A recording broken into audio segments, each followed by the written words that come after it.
اسحاق ڈار کو ڈپٹی وزیر اعظم نواز شریف نے چین بیٹھ کر بنوایا۔ واقفان حال کا کہنا ہے کہ نون لیگ میں نواز شریف کا حامی گروپ اور خود نواز شریف چاہتے تھے کہ فیصلہ سازی اور پنجاب میں نون لیگ کی گرتی ہوئی ساکھ کی بحالی کے لیے نواز شریف کا کردار اور حکومتی معاملات پر گرفت بڑھائی جائے۔ نواز شریف نے اپنے چینی دوستوں کے ساتھ مشاورت کے بعد اسحاق ڈار کو نائب وزیر اعظم مقرر کرنے کا فیصلہ کیا۔ اس کے بعد ریاض میں موجود وزیر اعظم کو آگاہ کیا گیا۔ وزیر اعظم شہباز شریف نے وزیر خارجہ اسحاق ڈار کو دورہ سعودی عرب کے دوران ریاض سے نائب وزیر اعظم مقرر کر دیا۔ وزیر اعظم ورلڈ اکنامک فورم کے خصوصی اجلاس کے لیے ریاض سعودی عرب میں موجود، جہاں اسحاق ڈار بھی ان کے ہمراہ ہیں۔ دلچسپ بات یہ ہے کہ بظاہر فیصلہ وزیر اعظم شہباز شریف نے کیا۔ ان کی ہدایت پر اتوار کو چھٹی کے روز کابینہ ڈویژن کے سیکرٹری کامران علی افضل نے نوٹیفیکیشن جاری کیا، لیکن اعلان اسحاق ڈار کی وزارت خارجہ نے کیا، جس کے کچھ دیر بعد وزیر اعظم آفس کا اعلامیہ جاری ہوا۔ سیاسی حلقے اس نئی پیش رفت پر گم گو کا شکار ہے، لیکن واقفان حال اس فیصلے کے متعلق بہت کچھ بتا رہے ہیں۔ نون لیگ سے وابستہ واقفان حال کا کہنا ہے کہ اس پیش رفت کا تعلق نواز شریف کے دورہ چین کے ساتھ ہے، جہاں انہوں نے اپنے چینی دوستوں کے ساتھ بھی اس حوالے سے مشاورت کی اور پھر فیصلہ کر کے انہوں نے ریاض میں موجود وزیر اعظم کو آگاہ کیا۔ یہ فیصلہ بھی ہوا کہ کسی بھی رکاوٹ سے بچنے کے لیے اس کا نوٹیفیکیشن فوری طور پر جاری کیا جائے۔ نون لیگی رہنما اپنا نام ظاہر نہ کرنے کی شرط پر بتاتے ہیں کہ سعودی دوستوں اور اسٹیبلشمنٹ کو بھی اس فیصلے پر عمل درآمد سے پہلے اعتماد میں لیا گیا۔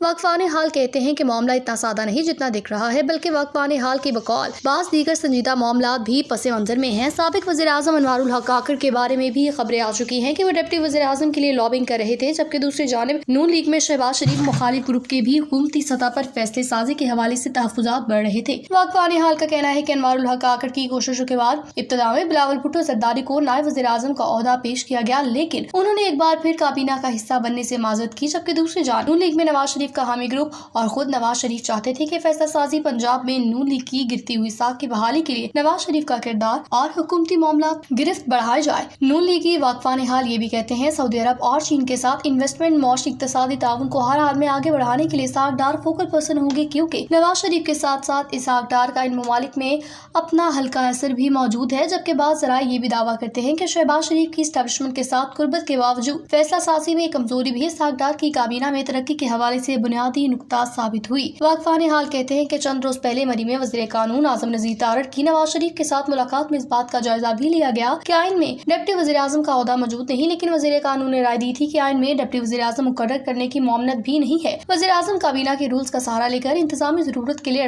ڈپٹی وزیر اعظم کا عہدہ پیدا کر سکتے ہیں، اور کابینہ کا کوئی بھی رکن چاہے وہ قومی اسمبلی سے ہو یا سینٹ سے، اسے یہ عہدہ دیا جا سکتا ہے۔ پاکستان کی تاریخ میں اس سے پہلے 4 نائب وزیر اعظم رہ چکے ہیں۔ پہلی بار یہ عہدہ 1971 کی پاک بھارت جنگ میں تخلیق کیا گیا، کیونکہ اس وقت کی فوجی حکومت نے ذوالفقار علی بھٹو کو اقوام متحدہ میں پاکستانی وفد کی قیادت کی درخواست کی تھی۔ اس وقت انہیں فیصلہ سازی کا اختیار دینے، بعض قانونی رکاوٹیں دور کرنے کے لیے ایسا کرنا ضروری تھا۔ تو دوسری بار یہ عہدہ بیگم نصرت بھٹو کے لیے تخلیق کیا گیا، لیکن وہ عملی طور پر کابینہ کا حصہ نہیں تھی، بلکہ خاتون اول کے طور پر سابق وزیر اعظم ذوالفقار علی بھٹو نے انہیں بعض انتظامی ذمہ داریاں تفویض کی تھیں، اور اس مقصد کے لیے ایک دفتر، اسٹاف، بعض دیگر معاملات کو ریگولیٹ کرنے کے لیے عہدہ دیا گیا۔ تیسرے نائب وزیر اعظم پیپلز پارٹی کی 2008 کی حکومت میں کچھ وقت کے لیے پرویز الہی مقرر ہوئے، مگر یہ عہدہ تو نمائشی تھا۔ تاہم نون لیگ کے واقفان حال کا کہنا ہے کہ اب صورتحال ماضی کے بالکل برعکس ہوگی۔ فیصلہ سازی میں اسحاق ڈار کا کردار بڑھا دیا گیا ہے اور ان کے ذریعے نواز شریف کا کردار بھی موجود رہے گا۔